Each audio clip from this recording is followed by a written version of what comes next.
Hello, welcome to lecture 11 of this course, and this is the first lecture of module 2. In this lecture, I will briefly introduce circuit quantum electrodynamics. Then I will remind you some elementary concepts of superconductivity. Then we'll start discussing the so-called Cooper pair box, which is the first artificial quantum system that we are going to encounter in this course. So let us begin. In this module, we are going to study about circuit quantum electrodynamics, one of the most important platforms for quantum technology. Before I say what is circuit QED, let us very briefly understand what is quantum electrodynamics. So what is QED? In simple words, QED basically describes how light and matter interacts at the quantum level. Here one studies how atoms get coupled to photons, resulting in phenomena such as spontaneous decay or spontaneous emission, as it is depicted in this schematic here. As you can see that photons are getting emitted spontaneously when a transition is happening from 2s or 2p level to 1s level, and this phenomena is attributed due to the vacuum fluctuation. Also, as you can see that the degeneracy between the level 2s and 2p is now getting lifted, and that is also happens, that is known as lamp shift, and it happens due to vacuum fluctuation. And when we trap the photons as discrete modes inside a cavity, it gives rise to a field of study called cavity quantum electrodynamics. For example, here you see we are putting an atom is put inside a cavity, and this is the domain of cavity quantum electrodynamics. On the other hand, circuit QED is a circuit analog for cavity quantum electrodynamics. Circuit QED or circuit quantum electrodynamics is the study of electrical circuits that operate at microwave frequencies. These frequencies are the ones that is used in our cell phones, and these electrical circuits are superconducting circuits. They are cool very close to absolute zero, so that there is no resistance, and electrical resistance or dissipation of energy is not there. The goal of circuit quantum electrodynamics is to make these electrical circuits exhibit quantum behavior just like atoms that has quantized energy levels. We know from quantum mechanics that atoms have discrete energy levels like this, okay, and when an atom make transition from one energy level to another, they either emit or absorb photon. In circuit QED, electrical circuits having quantized energy levels are made to transit from one energy level to another, and the change in frequency corresponds to microwave frequency. So say when an artificial atom is transiting from level 1 to level 0, it is going to emit frequencies and which are in the microwave regime. That means there would be around 5 to 10 billion oscillations per second would be there. In circuit QED, the circuit elements, for example here this particular circuit element, which we'll understand later in more clear terms, is a kind of small antenna about a millimeter long that splits into two halves, and these two halves are connected by a small circuit element called Josephson Junction. So these are artificial atoms, so I am actually explaining it more here.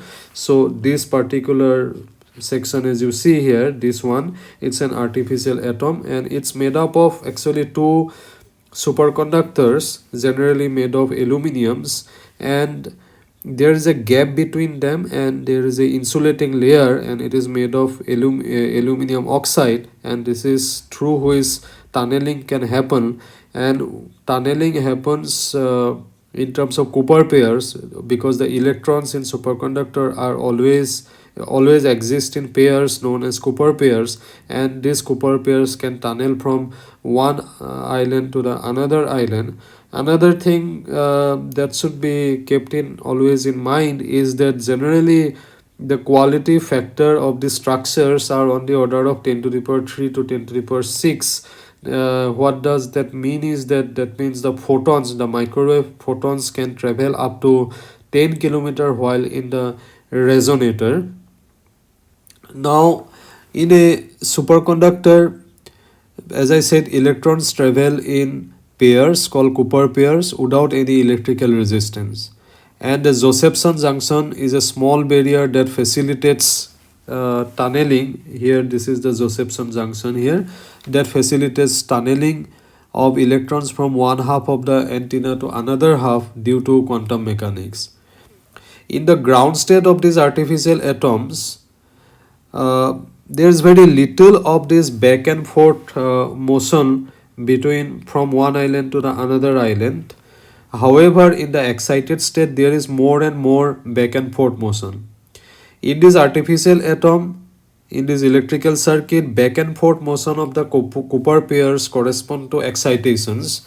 And when we have an antenna, you know that the charge is moving back and forth, means that current is flowing in the antenna, just as is shown in here in the schematic.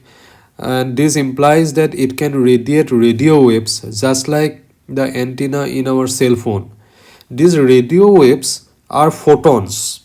They are actually microwave photons, and they can travel to another part of the circuit and be absorbed by another artificial atom, which is basically another Josephson junction, as it is shown here that this qubit 1 and qubit 2, they are two Josephson junctions, and microwave photons can travel from one part to the another. And in circuit QED, I have just shown only 2 qubits. There would be numerous number of such qubits would be there, and in circuit QED we get these artificial atoms talking to each other by exchanging microwave photons, and so we can communicate quantum information from one place to another. Moreover, we can create states which are in a superposition of ground state and excited state at the same time using these electrical circuits or artificial atoms. And we know that in a quantum computer, a quantum bit can be either 0 or 1, 0 and 1, which is the essence behind the power of quantum computer over classical ones, and we can transfer superposition of 0 and 1 to another atom in the circuit or the artificial atom by use of this exchange via this emission and absorption of microwave photons. And there are numerous advantages of circuit QED. For example, you know that real atoms are pretty small. They are hard to see and hard to hold on to. If you hold them, you perturb their properties. At the same time, they have lot of great properties because of which they are used in atomic clocks. They have very precise frequencies. One can put them in superposition states for long times, but unfortunately for technological applications they are very difficult entities because they are not engineerable at all. So very difficult to engineer. On the other hand, artificial atoms are made by evaporating aluminum, which is the superconductor. Aluminum is a superconductor, and these artificial atoms are made by evaporating aluminum onto a substrate by a process that is very similar to the so-called electron beam lithography, very similar to the same process that is used to make the computer chips that maybe you are using in your laptop. So in principle, while it is not yet in practice, we can imagine scaling up of this process and manufacturing structures with first say tens and then hundreds and then thousands of these qubits by manufacturing methods that are relatively straightforward. And the qubits are sort of entities, artificial atoms I'm talking about. They can be glued down to the substrate and they don't fall under gravity the way natural atoms do.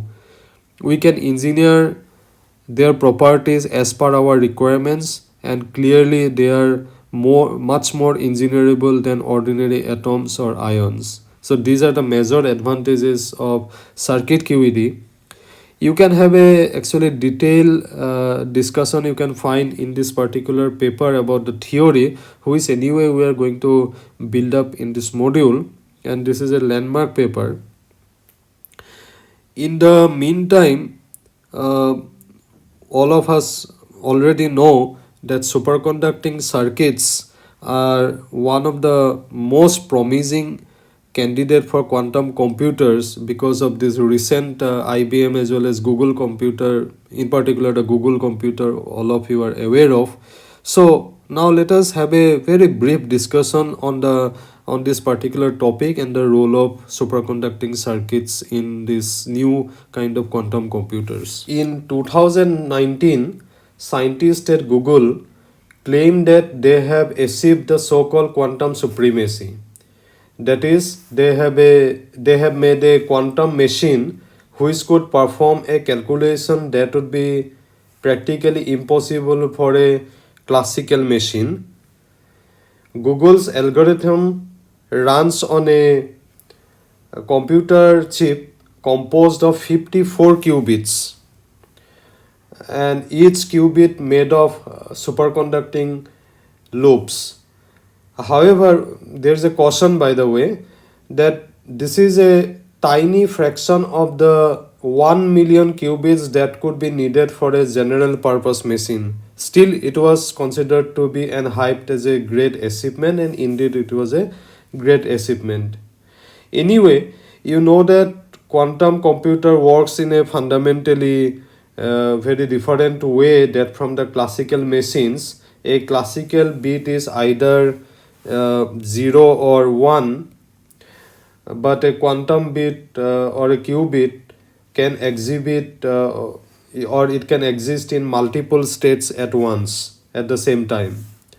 When qubits are intricately linked, physicists can, in theory or in principle, exploit the interference between the wave-like quantum states to perform calculations that might otherwise take millions of years. So the crux of the matter is that realizing a qubit in real world and an appropriate architecture is of primary importance, and circuit QED platform exactly provides that. Now all of us know that a qubit consists of two energy levels denoted by K0 and K1. K0 referring to the ground state while K1 denoting the excited state. We learned in the previous module that a qubit can be represented in the so-called Bloch sphere in the Hilbert space. Now the question is, how does a real qubit look like? Because so far what we have discussed qubit in the abstract Hilbert space only, but how it looks like in real laboratory. So here is a picture of a real device made by the company IBM. This is actually a very low temperature freeze where the actual physical quantum bit resides at the bottom of the freeze, at the very bottom of the freeze, and in recent time this freeze actually looked like something of this type. And now the question is, what is inside this freeze? If we zoom in and unveil the inside of it by removing the outer cane, one can get a picture which appears to be of this type, which is now, it must be familiar to you by now. So this is what it will look like if we remove the can. As you can see, this is actually it's a superconducting dilution freeze. As you can see that there are a lot of cables going in and out which are gold plated. However, everything that is quantum is at the bottom here, at the very bottom of the freeze, and this operates near absolute zero. Actually 15, this operates at the temperature around 15 millikelvin, which is minus 273.13 degrees centigrade or Celsius. Okay, this is such a low temperature. Now the next question is, what is inside this shield? Okay, what is inside this shield? Unveiling it further would actually reveal some superconducting chips, as it is shown in this picture here. And what you see is a device having quite a number of qubits like this. These are a lot of qubits you can see here, and these are housed in a substrate, which can be, this substrate can be silicon, or it can be sapphire, or it can be any other, some other dielectrics. And apart from that, there are a number of readouts are there. These readouts are again superconducting, and they are superconducting coplanar waveguides, and they indicate readout resonators. In fact, if we zoom in on a particular qubit like this, if we zoom in, we shall encounter some other structures. Just like here, we'll encounter a structure of this type, as you can see, and you may recognize that it consists of two superconductors separated by an insulating layer. So that's a Josephson junction, and this is the one that supports the physical picture represented by this block sphere. Okay,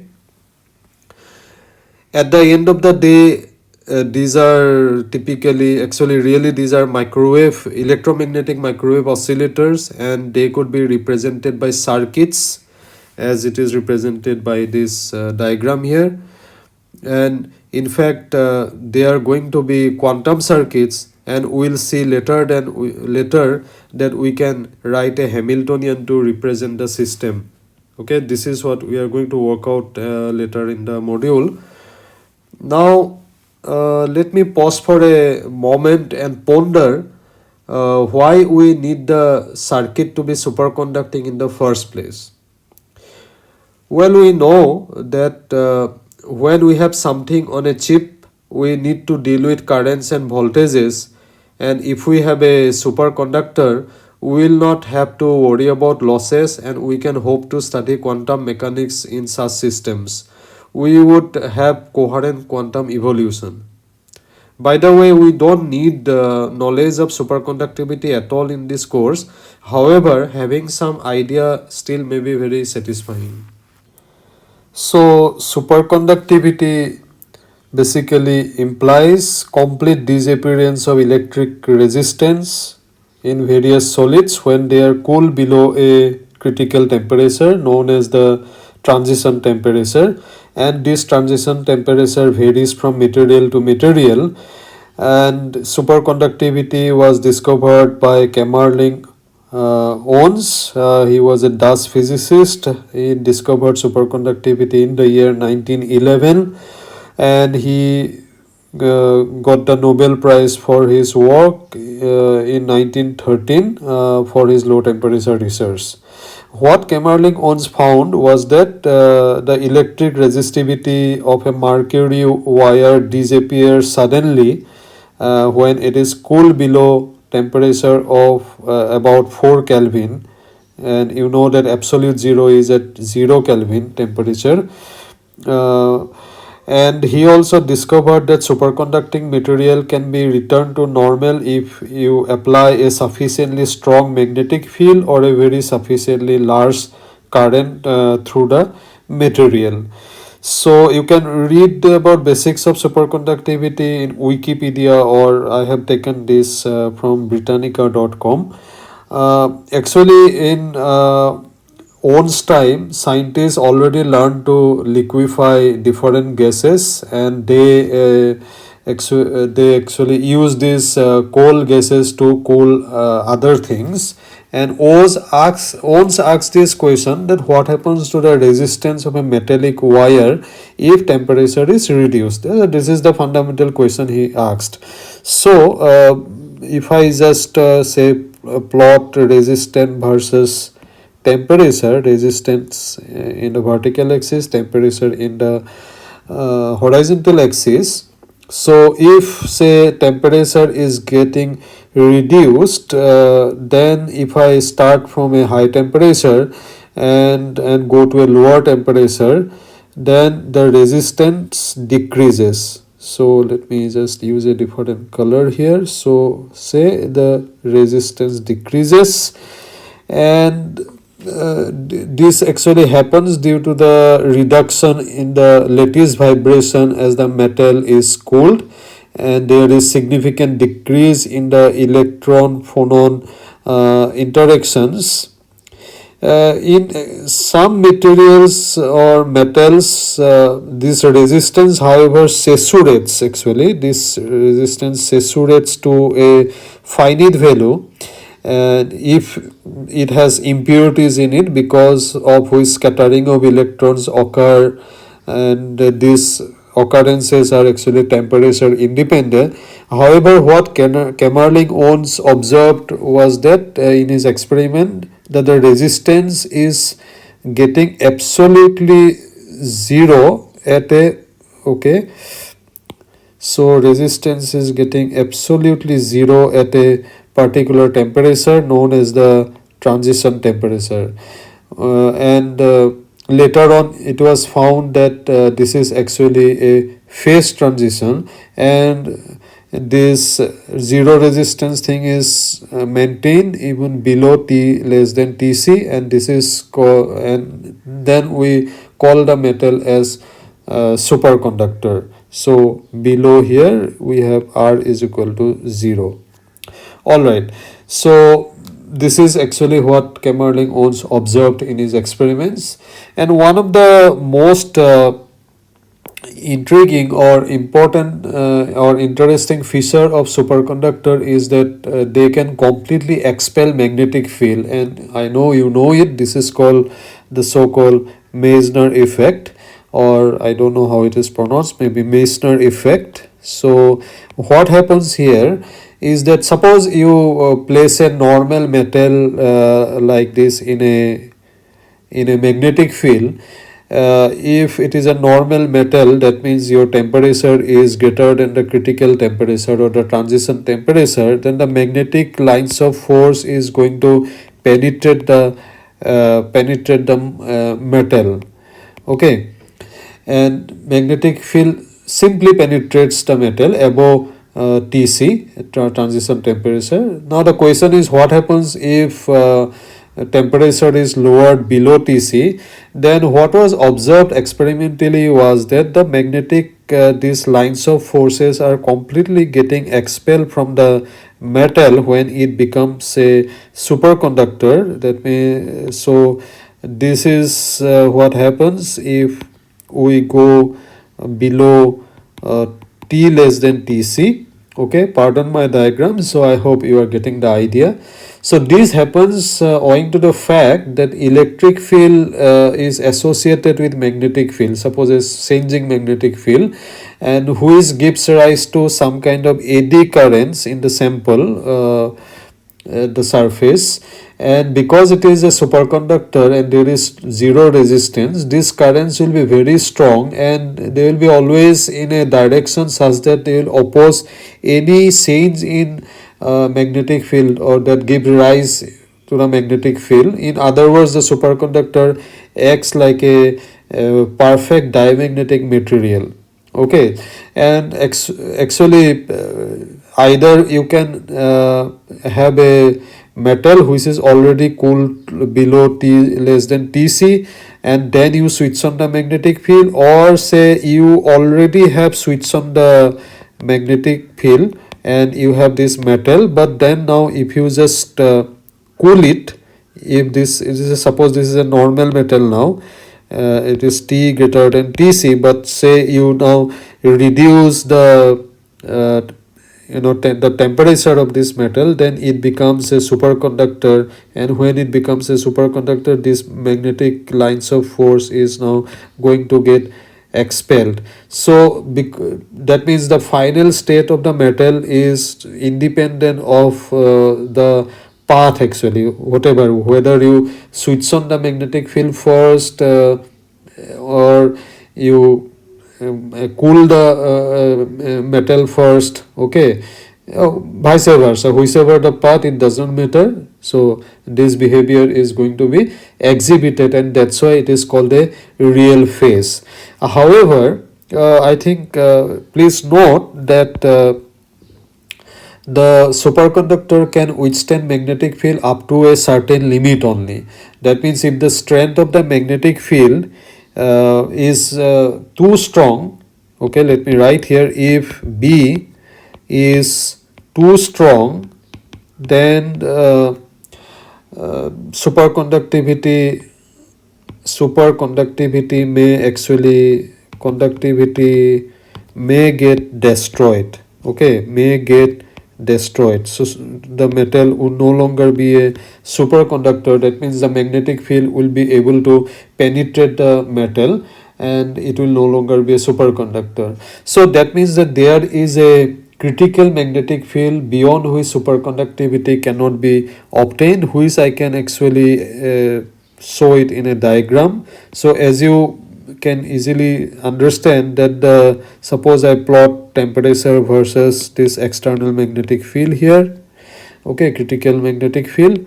So at T is equal to Tc, superconductivity in the material would be weak, so it would be easy to destroy it.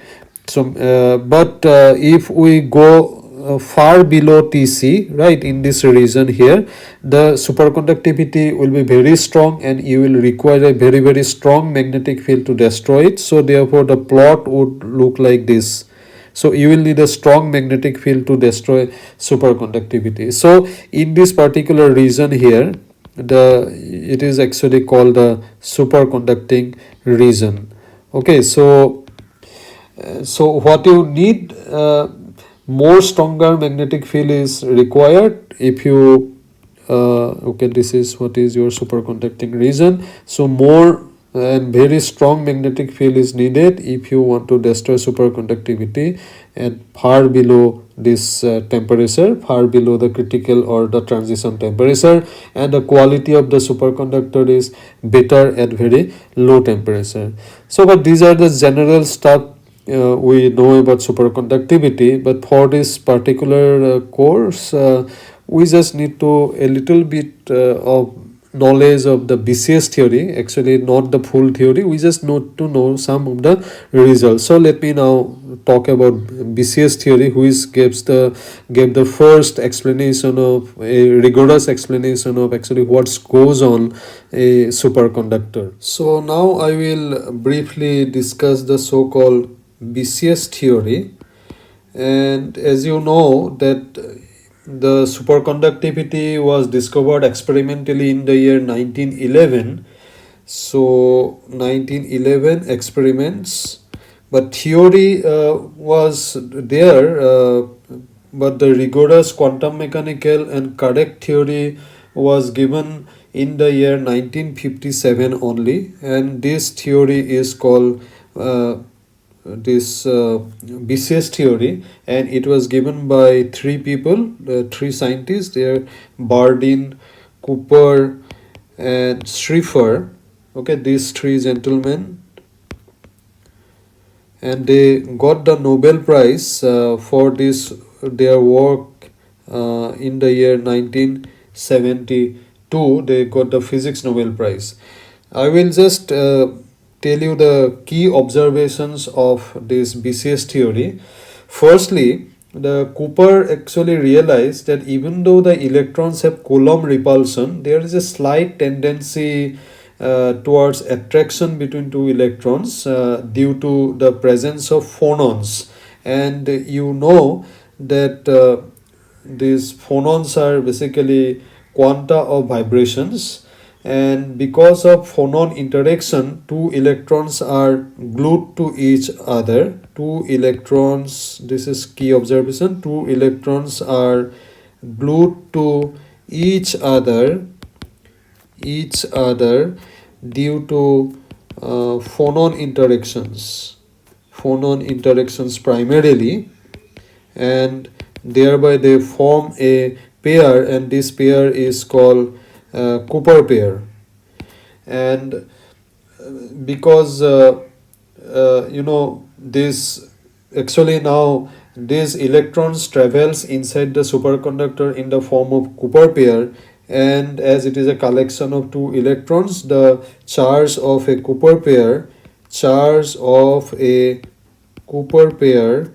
is twice that of the charge, elementary electron charge. Okay, so they form a pair like this. So its charge is twice E minus electron charge, and when a charge is transmitted from one superconductor to another superconductor, it gets transmitted in the form of a Cooper pair. Okay, and obviously some energy is required to break up these Cooper pairs, and this actually going to result in the energy gap in a superconductor. Let us understand it a little bit. For example, if we consider a normal metal, so let us consider a normal metal or metallic island. Okay, some size is of this size is a metallic island, and if we look at the energy spectrum of this metal, then suppose this is energy. So if we consider a fixed number of particles in the metal, we are always going to get a ground state. Okay, and due to numerous interactions, the energy spacing between energy levels in the metal would be really small, and therefore what we are going to get is we are going to get continuum of energy. So we'll get actually continuum of energy. So it would look like, though energy levels are actually discrete, but because of so many interactions, so it will look like as if we are having continuum of energy. And the size, this basically the spacing between energy levels are dependent on the size of the metallic island. So this is important. Spacing between energy levels depends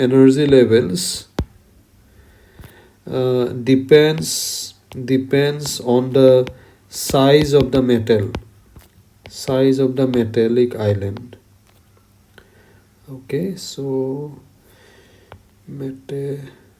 metallic island.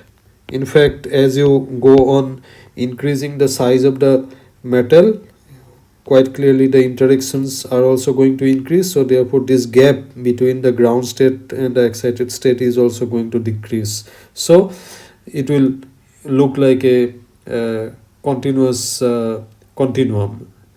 On the other hand, this happens for temperature greater than the critical temperature or the transition temperature, where the superconductor would be a metal. But if we now consider a superconductor, the things are quite different there, because again, of course, okay, now let me talk about superconductor here, or superconducting islands, superconductors. Okay, so say this is what you have, and again you are going to get a ground state. You are going to get a ground state of energy for a fixed number of electrons. However, due to the fact that you need energy to break a Cooper pair, we'll get a finite energy gap. So this is the ground state. So this is what we have as our ground state for a fixed number of electrons, and then because we need energy to break a Cooper pair, the first excited state will have a gap, and that gap is conventionally denoted by this 2 delta as 2 delta. And interestingly, this gap does not depend on the size of the island. Okay, this is extremely important. And then beyond this gap, there is closely spaced energy levels, and they, for most purposes, to a good approximation, they basically look like a continuum. Okay, this 2 delta, this, if you convert it to temperature, this is actually in the Kelvin in the order of Kelvin temperature. One can be in this ground state provided one cools down to Kelvin temperature, and then thermal excitation will not be able to take us up to this excited level. So will remain in the ground state only if we cool to a far low temperature. Now the question is how this gap, how this gap depends on temperature. Now quite clearly, the full gap would be, let me plot, say we plot temperature versus this gap. Quite clearly this gap would be 2 delta at absolute zero temperature. So but as we approach this critical temperature or transition temperature, this gap will decrease. So therefore what we get this kind of dependence as per the BCS theory. So this is obviously intuitively also it should be correct, because the at critical temperature below above that we are going to hit the metallic state, and this critical temperature and this energy gap 2 delta are the properties of the material. And one of the significant success of BCS theory is to predict the relation between this energy gap 2 delta and this critical or transition temperature. Or as per BCS theory, this energy gap at absolute zero is equal to 7 by 2 or 3.5 kb TC. TC is the transition or critical temperature. This is a very important result, and this can be experimentally verified, and it was verified, and because of that only they got the Nobel Prize, by the way. And typically TC, this transition temperature, is in the range of Kelvin or below Kelvin. But there are some other kind of superconductor nowadays available. Their critical temperature may be on the order of 100 Kelvin, and these are known as so-called high TC or high superconducting materials. Now you see, as we are at low temperature, as we are in the low temperature, we will always be in the ground state.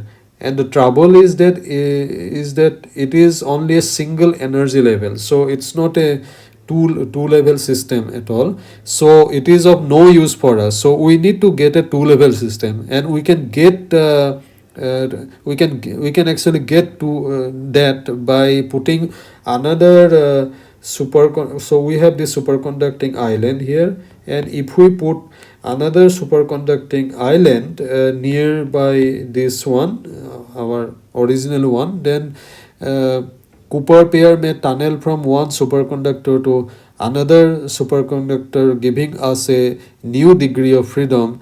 And this actually brings us to the idea of Cooper pair box.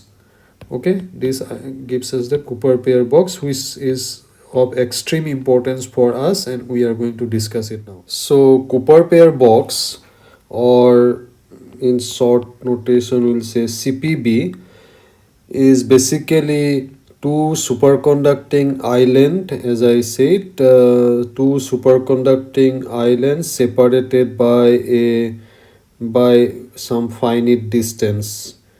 Generally, this size of a Cooper pair box is on the order of say 1 micrometer, and this gap between two superconductor is typically in the range of 1 nanometer or so. Say these two superconductors, initially these two superconductors are neutral, but when they are brought close to one another, then tunneling can happen. Say Cooper pair, so this Cooper pair can tunnel from this upper island to the lower island. If it does so, what happens, because two electrons are now getting transferred to the lower island, so upper island would have now excess of two positive charges, and the lower island will have excess of two negative charges. But because these are superconductors, the charges are going to be distributed smoothly. Okay, so distribution would be something like this. So near the surface, so it would be, say, positively, this is positively charged and this is negatively charged. So overall, we know that the charge is quantized. So say Q is equal to twice that of the electronic charge into the number of Cooper pairs. Here n is the number of Cooper pairs that have, say, tunnel from the lower island to the lower island from the upper island. And we can also assume, immediately it should strike you that maybe you can model this whole thing by this simple picture here. So you have a charge minus q because q is equal to twice qe, right? QE is the, this is the electron charge, this is electron charge, and electron charge is negative, so that's why I'm writing here minus q in the upper island and plus q in the lower island. So this whole thing, if you look, you can model it as a kind of a capacitor. Okay, this is, I can just say that this is look like a capacitor, and having capacitance C, and this capacitance actually contains all the details about the distribution charge and the geometry of these two superconducting islands. And the electrostatic energy, or the energy that is stored in this capacitor is equal to q square by twice c, right? So we can actually turn this into a quantum mechanical problem. Then the first question is, what is the Hamiltonian H? So what is H here? So first of all, we have to write down the Hamiltonian. Now to write it, naturally we have to select a basis. So we can obviously select Kate n as our basis, where n is, so let us take n as basis, where n refers to the number of Cooper pairs, okay? And in fact, this Kate n refers to, it actually refers to many particle ground state. As you know, these two superconductors, when they're cooled, they are in the ground state. So n refers to many, Kate n refers to many particle ground state. And we can now define a number operator. We can define a number operator n cap, that this basically counts the number of Cooper pairs in the Cooper pair box. And it is defined such that when this operates on Kate n, then you get this equation. This is familiar to you. And also let us define the another operator called the charge operator q cap, and this is obviously, that would be twice of QE and n cap, right? So this is the charge operator. This is our charge operator. And in terms of the charge operator, we have one part of the Hamiltonian of the system, that is H charge is equal to q square by twice c, and basically this refers to the charging energy of the Cooper pair box, of this Cooper pair box. So this is only one part of the Hamiltonian. The other part is related to the tunneling or exchange of Cooper pair from one island to the another island. So as you have seen, the Cooper pair can tunnel from this island upper to the lower or lower to the upper, and there is no limit to the number actually. Any number of Cooper pair can tunnel from one island to the other island. So therefore the other part of the Hamiltonian has to deal with the tunneling or exchange of Cooper pair from one island to the another island, and this is actually very easily we can write it. So let me explain. So suppose we are having n number of Cooper, we start from n Cooper pair in the lower island, say, and then a Cooper pair is now say getting tunnel from the upper island to the lower island. Then we are going from n to n state to n plus 1 state. Okay, and of course we have to sum over all the possible n, and we can do that. We have to sum up all possible, so we can take n is equal to minus infinity to plus infinity. It may look odd that we are summing it up from minus infinity to plus infinity, but that is not the at all a problem, because ultimately this total number of Cooper pairs is going to be taken care of by the charging energy. And also you should know that this Hamiltonian has to be Hermitian, so the reverse process has also to be allowed. So what may happen is that rather than tunneling from the upper to the lower, tunneling may happen from the lower. Maybe you start at n plus 1 state, and then you will have in that case the Cooper pair is now getting tunnel from the lower island to the upper island. Okay, and this Hamiltonian is then Hermitian. This is still not Hamiltonian, because you see it is dimensionless, so it has the dimension of energy. And generally this conventionally this energy is written as minus Ej by 2, where Ej is called the Josephson energy. This is called Josephson energy, and this depend on the geometry and the material properties of the Cooper pair box. This actually you can consider as the kind of amplitude of the Cooper pair tunneling or the coupling strength. Okay, so okay, now then we what we obtained is that the total Hamiltonian, therefore H total, has two parts. One is the charging part of the Hamiltonian, and then we have this tunneling part, H tunnel. Okay, very simple. However, you should know that in real devices or real system, we would like to manipulate this Cooper pair box or tune the energies. Okay, so to do that, let us say we have this Cooper pair box, and a Cooper pair is getting tunnel from the upper to the lower. So we have this situation here, and we want to manipulate it. So let us apply an electric field, external electric field, let us apply.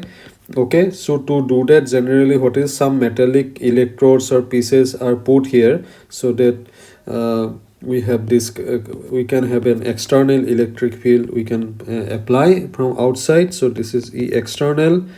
And how to model it? Now you know that we have initially a kind of a, let me just we have a dipole kind of a situation here, right, when the Cooper pair got tunnel. So when we put it in this dipole in the external field, so the energy due to the dipole, so dipole energy we can write it as minus P dot E external. And again this dipole, you know that is actually proportional to the charge. So this is Q, so I can write it at Q external. So therefore this external energy is directly proportional to the charge Q. Now the question is that how we can incorporate this into our model. Well, the overall energy, as you see, is we can write it as Q minus QZ square by twice C. and then if we just open it up, then we will get q square by 2c, which is our original charging energy in the Hamiltonian. Then we have a term like, say, cg by c, and then this q, and then this is qg square by twice c. Anyway, this is a constant term. Then this is kind of energy offset. We can neglect it, and we have this required term. We needed a term which should be proportional to the charge, as from this, and this external part. Okay, so this external thing, I think this is q, right? So this qg is known as gate charge. qg is referred to as gate charge, and it is called gate charge, and this is associated with the external field. In other words, we can take the external electric field into account by incorporating this term in our Hamiltonian, that is qg. And qg is actually a preferred charge of the system, because the system always would like to have a low energy. Okay, and by the way, in general, it is not possible to have q is equal to qg. It is not possible in general, because of the fact that this charge q that is belonging to the Cooper pair box is quantized, as you know, and it's an operator. And but we can almost have q is equal to qg is a possibility. And therefore, finally, if we have this tuning is also taken into account, the total Hamiltonian, therefore we can write it as h is equal to q minus qg square by 2 divided by 2c. All right, and then I have minus ej by 2, that is the tunneling part of the Hamiltonian. So here n goes from, say, minus infinity to plus infinity, and then I have this tunneling term n to, say, n plus 1, and then I have other terms, say, n plus 1 to n. Okay, so this is what I have finally.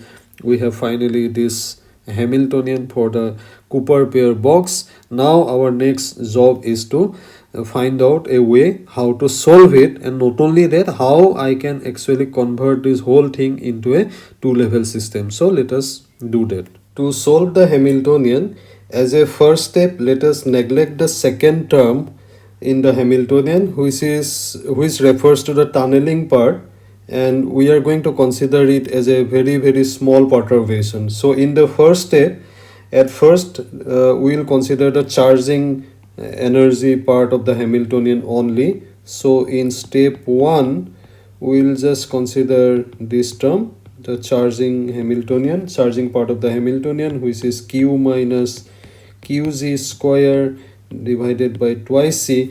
These actually we can write in a more convenient form, because we know that q is equal to twice qe, twice the elementary charge into the Cooper pair.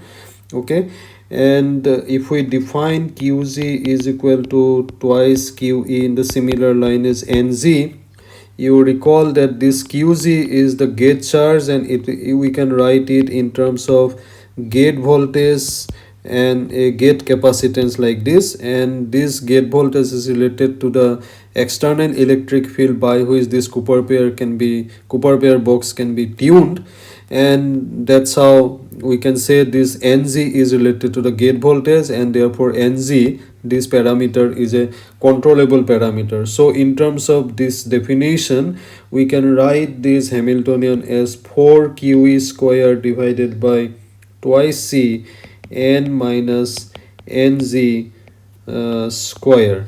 All right, and by convention, this constant, this is written as 4ec, where ec is the charging energy constant.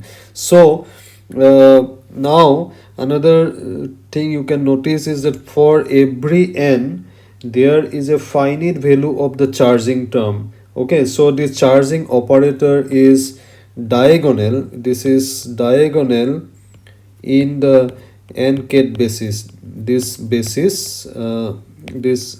n basis, this is simply diagonal.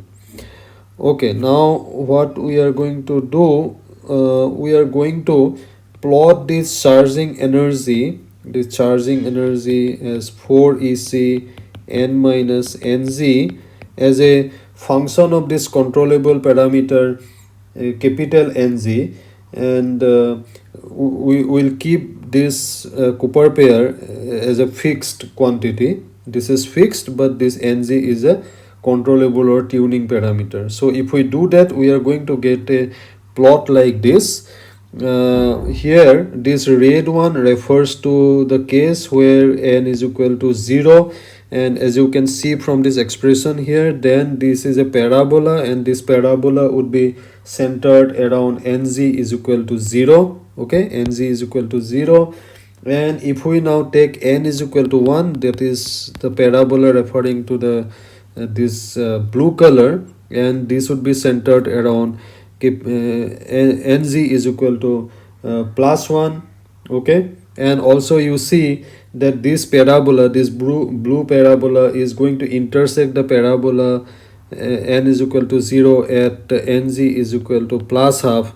And similarly, this one, this pink one, refers to the parabola for n is equal to minus 1, and again this is going to intersect the parabola n is equal to 0 at minus half.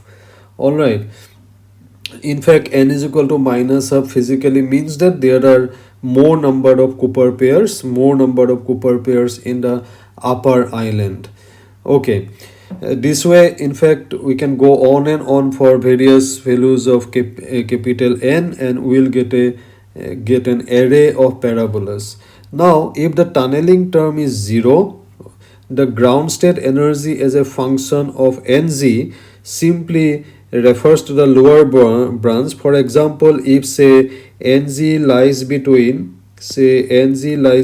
minus half and plus half, then the ground state preferred charge state would be capital N is equal to 0, and this ground state would correspond to this lower branch. On the other hand, say NG is between, let me pick up another color here. If NG lies between minus half and say plus half, say this would be plus 3/2, and then the ground state would correspond to this lower branch, and the preferred charge state would be n is equal to minus 1. Similarly, if NG lies between say minus 3/2 to minus half, then this preferred energy state, okay, the ground state will correspond to this lower branch. I hope you get the idea here. Okay, and now you may notice that that this is the clear case of energy crossing here, okay, in the absence of tunneling. So these energy levels, for example, n is equal to 0, charge state n is equal to 0 and charge state n is equal to 1 is intersecting here. Similarly, n is equal to 0 and n is equal to this one, n is equal to 0 charge state and n is equal to minus charge state is intersecting, or that means their energy levels are actually crossing. Now this kind of energy level crossing already we have studied in the context of two-level system earlier, as you can recall in module 1. Now the next thing that we are going to do is we are going to turn on the perturbation. Then obviously we will see that these energy levels are no longer going to cross, and we are going to get the situation of avoided crossing. This we are going to discuss in the next class. So let me stop for today. Hopefully in this lecture you had a brief idea about circuit quantum electrodynamics, which we are anyway going to do in great details in the whole module. And we learned about some elementary concept of superconductivity, and also we saw how to write down the Hamiltonian for a Cooper pair box. In the next lecture, we'll see how this Cooper pair box could be turn into a two-level system, and then it would be followed by our discussion on transmission line concepts, and that is going to be extremely important for circuit quantum electrodynamics. So see you in the next class. Thank you.